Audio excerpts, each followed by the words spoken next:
Hello guys. Mayroon lang akong gustong ipakita sa inyo guys.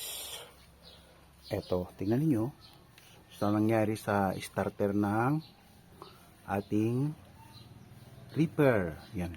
Oh. Tingnan niyo yung armature niya guys. Wasak, di ba? Wasak na wasak. Okay. Ito guys ay starter ng ating Reaper. Yan ang Reaper natin, oh. Yan. Bakit pa nawasak yan? Dahil sa maling diagnose ng gumawa. Gumawa yan. Sa halip na i-restore nila yung original na kalagayan o kaya wirings ng gamit na ito, ang ginawa nila ay kinonvert nila guys. Ang ginawa nila ay ito. Nakikita ba ninyo ito? Ito. Linagyan nila ng switch na ganyan. Yung pupunta na mismo sa starter. Nung kinalawang yan guys, yung switch na yan, alam nyo ba ang nangyari dyan? Pag pindot ng driver, hindi na siya bumalik. Hindi naman niya alam na hindi pala pwede yun, hindi babalik. So, ang nangyari, umaandar yung starter, steady na, umaandar na yung makina. So, nag-away-away na sila hanggang nawasak na itong starter natin. Yan guys. Linagyan pa naman ng ganyan. Ewan ko nga ba kung kanino nila nalaman yan, na style, kinonvert. Ito kasi ang kwento guys. Ang gamit kasi nitong Reaper na ito ay, ayan guys, ayan, sa may ignition switch, pupunta dyan, and then pupunta na dun sa may linya ng starter. Yun yung starter natin na bago na yan guys. Okay, ang nangyari dyan guys, bumili sila ng starter relay. Ito yung binili nila, pakita ko sa inyo, yan,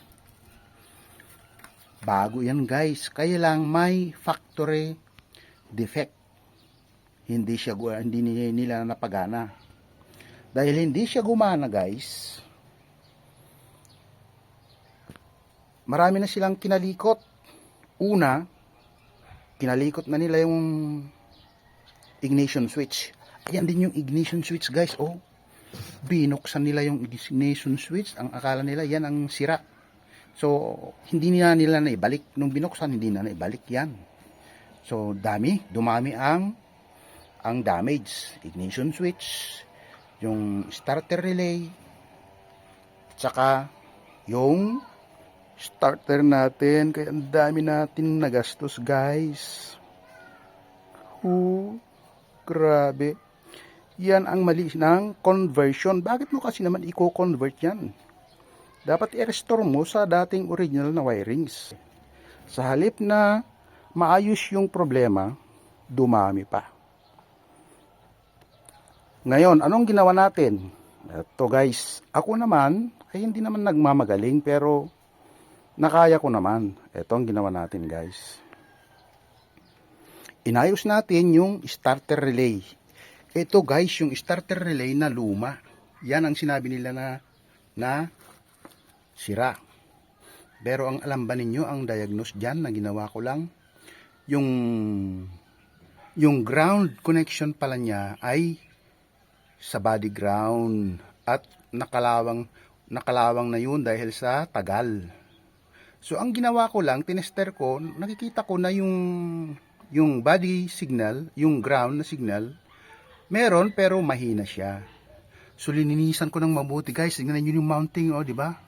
Greenine ko pa nga yan eh, nag-grind. Then binalik ko yung luma, yan ang luma. Nung naibalik ko na guys, sinubukan ko, uy, gumana naman. So, ibig sabihin, hindi yan sira. Pero akala ng mekaniko na gumawa dyan ay sira. Kaya pinalitan ng bago na mas hindi gumana. Yan. Ngayon guys, ipakita ko na sa inyo yung ignition switch na bago. So, sa pilitan, binago natin yan guys. Bumili na tayo ng bago kasi sinasira na yung ignition switch niya eh. Ewan ko nga ba, bakit sinira nila? Yan. So, bago na yan guys. Minairingan ko na rin. Linagay dyan. At tignan natin yung harapan. Ayan na yung harapan niya, guys. O, yan, di ba? Yun ang harapan. So, tapos na. Gumagana na ito, guys. Gumagana na.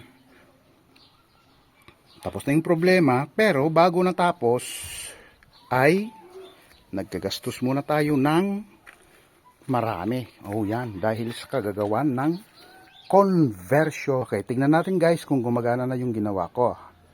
Prove sa inyo na naibalik ko na yung dating original niya. Pakita ko mamaya. Okay. Ngayon, guys, susubukan na natin kung talagang okay na siya. Ito yung ignition niya. Bagong bago. O, subukan natin kung aandar siya. Oh, may kuryente. Kumontak siya, guys. O, diba? Ayan. One click na siya, guys. Oh. So, balik na natin. Di ba umandar na siya? Balik natin sa original niya. Yan. Maraming salamat sa panunood.